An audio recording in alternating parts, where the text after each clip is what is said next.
Hello दोस्तों, एक बार आपका फिर से स्वागत है हमारे YouTube चैनल विकास स्टूडियो भदोही में। आज हम आप लोगों के लिए भदोही जिले का इतिहास लेकर आए हैं। अगर हमारा वीडियो आपको अच्छा लगे हमारे चैनल को सब्सक्राइब करके लाइक, कमेंट और शेयर जरूर करें। भदोही जिला भारत के उत्तर प्रदेश में स्थित है। भदोही जिले का मुख्यालय ज्ञानपुर में है। पहले भदोही वाराणसी में पड़ता था, बाद में भदोही को अलग से जिला बनाया गया। भदोही इलाहाबाद, जो कि अब प्रयागराज के नाम से जाना जाता है, वाराणसी, जौनपुर, मिर्जापुर के बीच में स्थित है। यहाँ का कालीन उद्योग विश्व प्रसिद्ध है। यह जिला कालीन निर्माण के लिए जाना जाता है। लाखों लोगों को रोजी रोटी मुहैया कराने वाले भदोही की पहचान कालीन के माध्यम से होती है। आकर्षक कालीनों से भदोही का विश्व मानचित्र और हस्तकला क्षेत्र में सर्वोच्च स्थान दिया गया है। इस जिले की उत्पत्ति 30 जून 1994 को भदोही के नाम से उत्तर प्रदेश के 65वें जिले के रूप में हुई। बाद में मायावती सरकार ने इसका नाम बदलकर संत रविदास नगर रख दिया था। फिर 6 दिसंबर 2014 को अखिलेश सरकार ने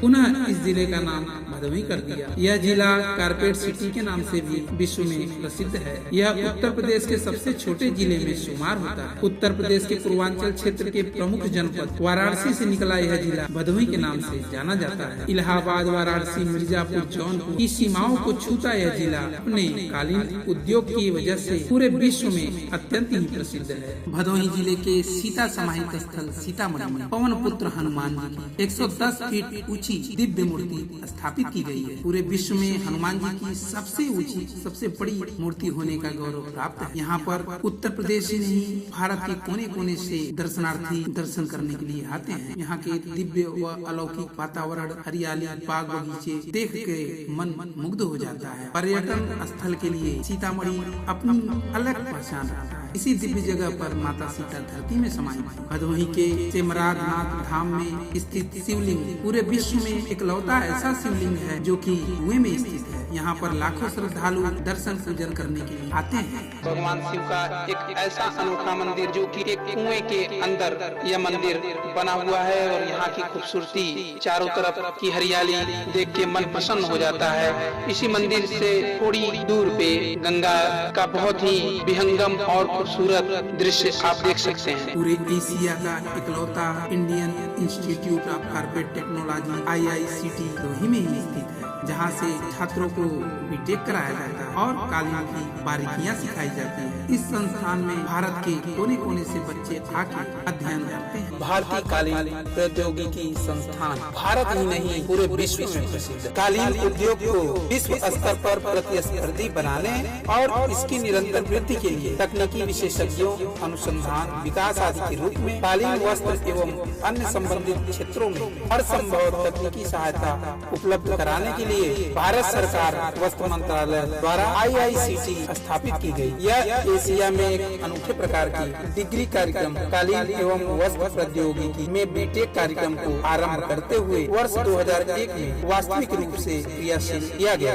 यह उत्तर प्रदेश प्रौद्योगिकी विश्वविद्यालय UPTU से संबंध है और AICTE से मान्यता प्राप्त। भदोही स्टेडियम भदोही का एक ऐसा स्टेडियम है जहां पर खिलाड़ियों के खेल में निखार लाने के लिए समुचित अवसर प्रदान किए जाते हैं। यहां पर नियमित रूप से बालक बालिका सुबह शाम आकर खेल अभ्यास करते हैं। प्रदेश में खेल विभाग द्वारा खेल कार्यक्रमों के विकास और खिलाड़ियों के खेल में सुधार के लिए विभिन्न योजनाएं क्रियान्वित की जा रही है। खिलाड़ीगण इन सुविधा का समुचित उपयोग करके प्रदेश, राष्ट्रीय और अंतर्राष्ट्रीय स्तर पर अपने खेल प्रदर्शन से अपने प्रदेश और अपने जिले का नाम गौरवान्वित कर रहे हैं। 1056 वर्ग किलोमीटर क्षेत्रफल वाले इस जिले की जनसंख्या 2011 के अनुसार 15,78,213 है। इस जिले में 3 तहसील भदोही, औराई, ज्ञानपुर और 6 मंडल ब्लॉक भदोही, औराई, ज्ञानपुर, रियावा, डीग और अभोली है। यहाँ 1075 बसे गाँव और 149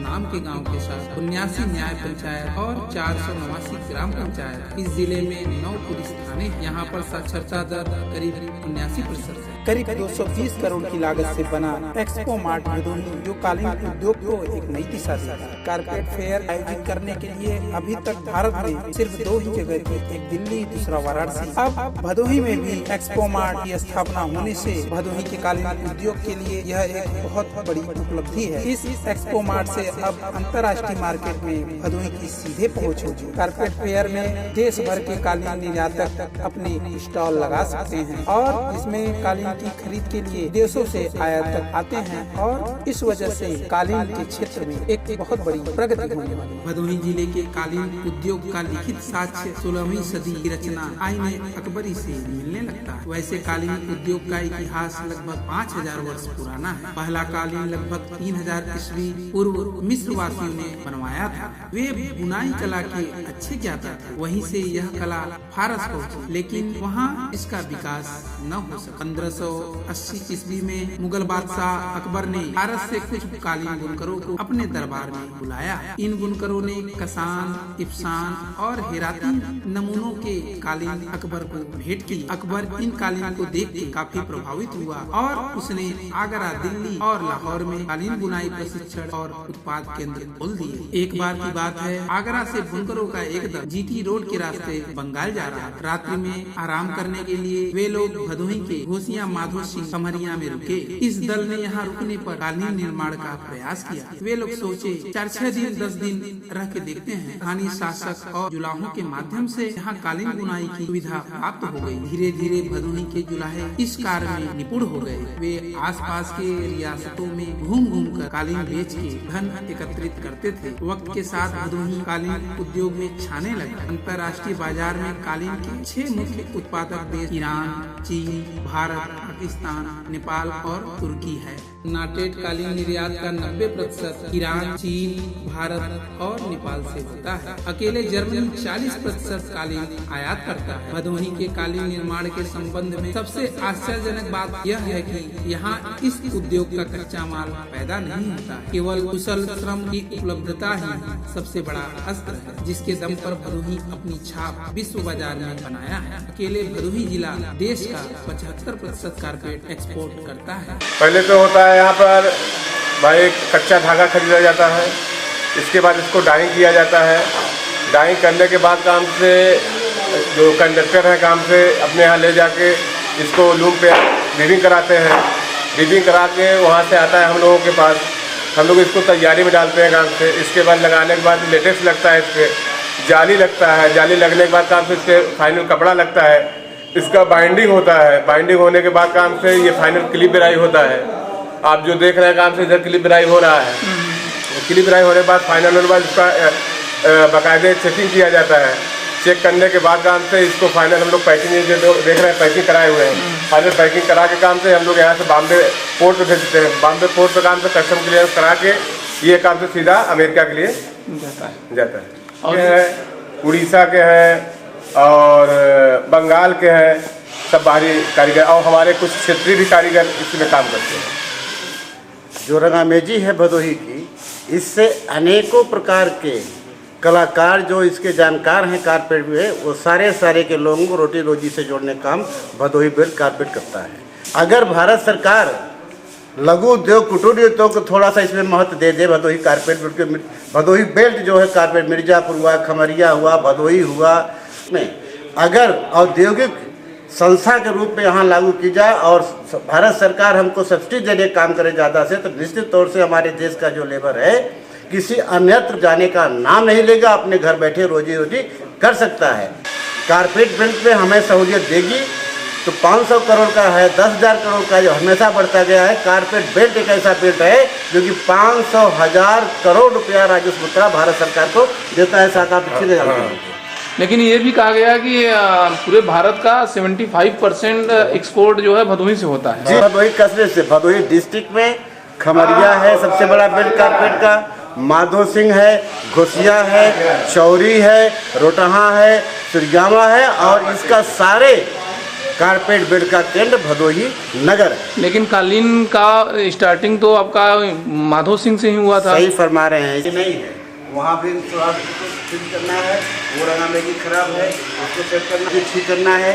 इसको जो है पेंसिल से ठीक करने कटा है, यहाँ पाइप से लगा है, ये सारे चीज़ें ठीक करना चाहिए। एक फ्रंट पे यहाँ पे और फिर यहाँ पे है, यहाँ होना चाहिए, इसके साइड बना। पन्नी है, पन्नी थोड़ा लूज है और टाइट होनी चाहिए, जिससे कि कारपेट पटकने से, बंडल पटकने से, बेल पटकने से इसमें एयर न ले।